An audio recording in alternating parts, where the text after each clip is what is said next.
주님은 비유로 말씀하셨습니다. 근데 비유로 말씀하시는 그 의도가 있습니다. 일단 비유로 말씀하시는 의도는 첫 번째는 알아듣게 하기 위함입니다. 비유로 말을 하면 쉽게 좀 알아듣죠. 알아듣기가 훨씬 쉽죠. 또 두 번째로 비유로 말씀하시는 뜻은 또 하나는 뭘까요? 못 알아듣게 하기 위함입니다. 그러니까 일부는 알아듣게 하시기 위해서 비유로 쉽게 풀이를 해서 하셨고요. 두 번째, 또 하나의 이유는 못 알아듣게 하려고, 못 알아듣게 하시기 위해서 비유로 말씀하시는 것입니다. 그러니까 보아도 보지 못하고 들어도 깨닫지 못하게 하려 합니다. 하시면서 어제 우리가 읽었던 8절의 뒷부분에 있는 말씀, 귀 있는 자는 들을지어다, 이렇게 말씀하시기 위함입니다. 그러니까 이제 비유로 말씀하시는 뜻은 일부는 여기서 말하는 제자들이죠. 제자들은 알아듣게 하고 또 다른 사람들은 알아듣지 못하게 하시기 위함으로 비유를 들어서 말씀하셨다라고 하는 것입니다. 네, 우리가 지금 이 비유로 든 이야기는 씨 뿌리는 자의 비유입니다. 씨를 뿌렸대 어떤 사람들은 길가에 떨어지고 어떤 사람은 바위에 떨어지고 어떤 사람은 가시떨기에 떨어져서 잘 자라지 못하였는데 좋은 땅에 떨어짐에 100배의 결실을 맺었느니라. 어제 말씀드렸던 것처럼 왜 어떤 사람은 똑같은 말씀을 들었는데 열매가 나오고 어떤 사람은 열매가 나오지 않을까에 대한 응답이다라고 이렇게 말씀할 수 있겠습니다. 좋은 땅에 떨어짐에, 여러분 좋은 땅은 어떤 땅일까요? 그냥 쉽게 말해서 열매가 있는 땅입니다. 그런데 좋은 땅은 어떤 땅이에요? 고난도 없고 어려움도 없고 그렇게 알아들을 수도 있습니다. 그런데 귀 있는 자는 들을지어다. 이게 이제 두 가지 의미가 있습니다. 먼저 첫 번째로는 제가 아는 목사님 한 분이 당뇨병이 있는 목사님이 계세요. 그래서 그분은 제가 30대 초반부터 안 분인데 당뇨병이 있어요. 그래가지고 30대부터 많이 걱정을 했어요. 그리고 저도 이제 당뇨 조금 고려해야 된다고 하는 진단을 받았는데 그분은 진짜로 운동을 하지 않으면 그게 수치가 확 올라가서 자기는 계속 그러면 안 된다고 하더라고요. 그래서 30대 초반부터 알았는데 30대 초반 때는 그분이 건강에 대해서 굉장히 많이 염려를 했어요. 그래서 한 번은 그 같은 교회 부목사였는데 그 교회 부목사끼리 다 이제 목회자 수련회를 갔는데요. 한 3km 전에, 목적지에 3km 전에 자기를 내려달라고 하더라고요.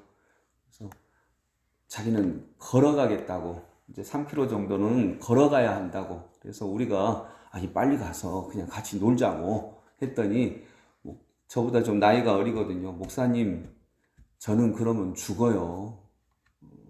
저는 이렇게 해야 된다고 이렇게 얘기를 했었거든요. 저는 이렇게 해야지, 안 그러면 저는 죽어요.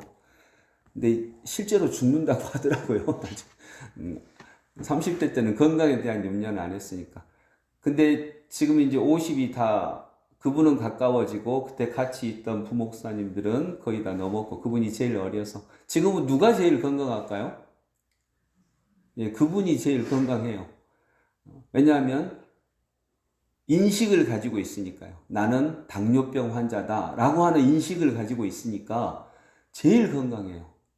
운동을 죽을 만큼 하거든요. 안 그러면 정말 자기가 죽으니까. 그리고 눈에 보이더라고요. 그분은 딱 보니까. 그래서 정말 철저하게 운동을 하다 보니까요. 지금은 제일 건강해요. 여러분 어쩌면 그게 좋은 땅이 아닐까 하는 생각을 갖게 됩니다. 무슨 얘기냐면 나는 죄인이야 라고 하는 의식을 가진 사람이 실은 하나님 앞에서 제일 좋은 땅의 역할을 할 수 있습니다. 왜냐하면 내가 죄인이라고 하는 의식을 가지고 있을 때 하나님께서 쓰실 만한 그릇으로 자꾸 자기를 비우는 것을 알 수 있거든요. 그렇죠. 여러분, 그래서 나는 몸 건강 하나는 확실해. 이런 사람보다는 나는 환자야. 그래서 나는 관리해야 돼. 라고 하는 의식을 가지고 있는 사람이 결국 나중에 보면 건강하게 오래 사는 경우를 볼 수 있습니다. 그래서 좋은 땅이라고 하는 건 무엇일까? 내가 죄인이라고 하는 의식을 가지면서 하나님의 말씀을 잘 받아들이는 사람이 어쩌면 좋은 마음을 가진 좋은 땅, 여기서 말하는 좋은 땅이 아닐까 생각합니다. 제가 여러 번 들었던 비유이죠. 여러분 인생 살아갈 때 힘들고 어려운 일 없으면 좋겠죠. 네, 당연히 없으면 좋죠. 저도 그런 일 없으면 좋겠어요. 근데 없나요? 없을 수가 없잖아요. 우리가 인간이 죄인이고 죄인들이 모여서 살아가는데, 그리고 아직 완벽하지 않은 이 세상을 살아가는데 없을 수가 없어요. 때로는 세상 때문에, 때로는 나 자신으로 인하여서 어쨌든 여러 가지의 고난과 아픔과 눈물을 만나죠. 그런데 인생 살아가면서 그게 어쩌면 쓰레기라고 볼 수 있어요. 여러분, 근데 이제 제가 여러 번 드린 얘기지만 집에 쓰레기는 그래서 나올 수밖에 없어요. 우리 집에는 쓰레기 안 나와. 이건 아무도 살아가는 사람이 없는 집이에요. 근데 쓰레기가 나오는데, 쓰레기가 나오더라도 여전히 깨끗한 집은 있죠. 깨끗한 집은 쓰레기가 안 나오는 집이 아닙니다. 깨끗한 집은 쓰레기를 쓰레기통에 잘 넣어두는 집이에요. 더러운 집은 똑같이 쓰레기가 나오는데 그 쓰레기를 아무데나 널어놓는 집이고요. 이 차이지, 깨끗한 집은 쓰레기가 안 나오고 더러운 집은 쓰레기가 많이 나와, 이건 아니에요. 깨끗한 집도 쓰레기가 나오고 더러운 집도 쓰레기가 나와요. 다만 깨끗한 집은 쓰레기를 쓰레기통에 잘 모아둘 뿐이에요. 잘 처리했다는 거죠.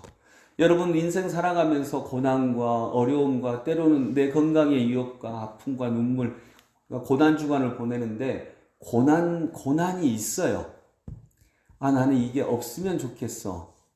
없으면 좋죠. 그러면 얼마나 좋겠어요. 근데 삶이라고 하는 게 그렇게 되어 있지 않아요. 그래서 이 고난을, 그러면 나는 건강한 사람이야, 나는 100배의 좋은 땅의 사람이야 라고 할 때는 나는 고난이나 어려움이나 이게 전혀 없어, 그런 건 아니에요. 나는 이걸 잘 처리한다는 거예요. 그래서 삶의 고난이나 어려움, 아픔, 눈물, 슬픔이 있는 것이 문제가 아니라 이것을 잘 처리하지 못하는 게 문제인 거죠. 그래서 기독교를 통하여서, 신앙을 통하여서, 예수 그리스도의 만남을 통하여서 그걸 잘 처리할 수 있는 기술을 가진다라고 하는 것은, 우리가 아까 그 당뇨병 환자 목사님 예를 들었던 것처럼 굉장히 중요한 삶의 무기가 된다라고 하는 것을 알 수 있습니다. 우리 여기 임직 하시는 분이 4분 계시는데, 여러분 그래도 하나님이 쓰시는 안수집사, 권사, 장로 이렇게 되면 힘든 일은 이제 앞으로 안 생기겠죠? 어려운 일도 없고, 권사인디 안수집사 됐는데 어려운 일 없고, 그러면 다 목사 되죠. 고난 없게. 있을 거예요. 똑같이 있어요. 어쩌면은 더 생길 수도 있어요. 마귀가 더 유혹하니까 더 생길 수 있어요. 근데 그때 여러분이 잘 처리할 수 있는 말씀의 무기를 잘 가질 수 있기를 원합니다. 아멘.